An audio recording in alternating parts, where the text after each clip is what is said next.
Robot-assisted surgery spells disaster for 69-year-old patient.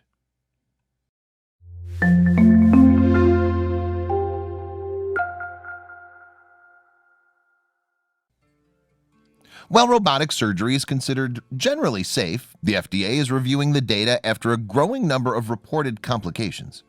The risk versus reward is being analyzed as robotic-assisted surgeries also carry the risk of human error. In the following story, the first of its kind robotic heart surgery was conducted by a surgeon inexperienced with the technology. This led to a horrible chain of events.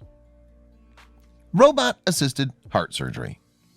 Stephen Pettit was set to undergo a Da Vinci robot-assisted heart valve operation at the Free Hospital in Newcastle, England.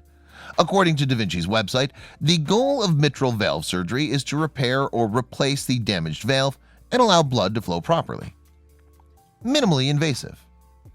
Da Vinci technology enables your surgeon to operate through a few small incisions between your ribs, like minimally invasive thoracoscopy, instead of a large open incision. They explained, the Da Vinci system is a robot-assisted surgical device that your surgeon is 100% in control of at all times. Benefits. The surgery offers the patient a shorter hospital stay, smaller incisions with minimal scarring, a low need for transfusions, and fast improvement of physical function following surgery. It's no surprise that Pettit, a music teacher, was intrigued by the procedure. Scheduling surgery. He soon scheduled his surgery with Dr. Sukumaran Nair. Nair was the lead surgeon who would be assisted with the surgery by Dr. Tassi Pillay and two proctors. But the major problem was that Nair had never had any one-on-one training in using the device. He missed a training session in Paris using a cadaver and another session at his own hospital because he was busy with other surgery, according to the Daily Mail. Despite this, he conducted the operation to repair Pettit's leaking mitral valve using the Da Vinci robot for the first time. Higher risk. In regards to gaining patient consent, Nair said, I made it clear to Pettit that he's going to be the first robotic mitral valve repair patient. I had explained to him about risks. I agree. I did not tell him he ran a higher risk being the first robotic mitral valve patient. Team of doctors. Nair trained in India and London and previously worked at Papworth Hospital before operating at the Free Hospital. Nair would need all the help he could get with the surgery from his assistant surgeon and the two proctors supplied by Edwards Life Sciences. Setting up. According to consultant cardiothoracic anesthesiologist Kevin Brennan, the proctors were helpful in setting up for the procedure. Dr. Anthony George, a consultant assisting with the operation on Pettit, said the anesthetic proctor told him at the beginning of the operation that he'd be leaving at lunchtime. Supervising experts. Nair was aware the proctors, also known as supervising experts, were intending to leave at lunchtime and were not returning. He wasn't surprised, so he chose to go ahead with the surgery without them. Surgery.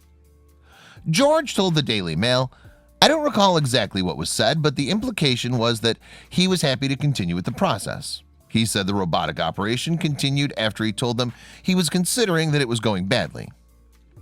Tensions. I expressed my concern to both surgeons that things were not going well. The report into this incident said later that it was not my place to harass surgeons, and that's not the role I took on, George added. Tensions between the two surgeons, Nair and Pillay, led to shouting between them. Poor communication. Both appeared to be unable to tell what the other was saying, and they were also disagreeing over the placing of the stitches in Pettit's heart, according to George. He said, I think the proctors should have stayed for the whole case. Their departure is significant. Surgery gone wrong. The loss of that vital assistance turned out to be another major blow at a critical time. During the surgery, Pillay was standing a few feet away from Nair facing the patient, while the lead surgeon had his head in a console facing away from him. Microphone. While he could hear Nair's voice through a microphone, his method of making himself heard if he saw something going wrong was to shout. Pillay explained that they weren't far apart, but Nair's voice comes through a microphone and it's tiny. The acoustics were not very good. There were times when I raised my voice, One was when the sutures were not being placed in an organized fashion and were crisscrossed. Stitches. These stitches then had to be taken out and replaced, which extended the operating time. Fillet said he raised his voice again when a colleague standing over Pettit had his arms knocked by the robot. He then called for the proctors to return. Unable to see clearly.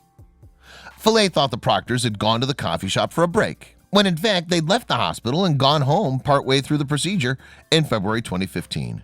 They were not on hand to help when the father of three, Pettit's intra-aortic septum, was damaged, and Nair was no longer able to see clearly when blood covered the robot's camera. The robotic operation was abandoned and open chest surgery began when Pettit's heart was functioning very poorly. He died a few days later on March 3rd after going into multiple organ failure. After the patient died, Nair called Paul Renforth, a coordinator in use of the robotics at the Freeman Hospital, to say he felt very sad and that the procedure had not gone as planned. Major investigation. The death of Pettit sparked a major investigation at Newcastle Hospital's NHS Foundation Trust, including a probe by police. Professor Naeem Somru, director of robotic surgery, said the trust had operated with robots 2,500 times, with more than 30 surgeons trained in their use, and it was a national leader in the field, according to the Telegraph. Inexperienced. After the death of his patient, Nair said, "At the time I should have gained more experience and my clamp times would have been shorter with time." During a hearing, George said, "I think communication problems the two surgeons experienced was a core part of the failure of the repair. If they'd been able to place those sutures precisely and correctly, then the outcome would have been different." Investigation continues. Nair agreed when Barry Specker for the Newcastle Hospital NHS Trust read from an official report by a professor that his cross-clamp times in non-robotic operations were slow, and moving to robotic procedures was a premature step, like running before you could walk. The investigation into Pettit's death continues.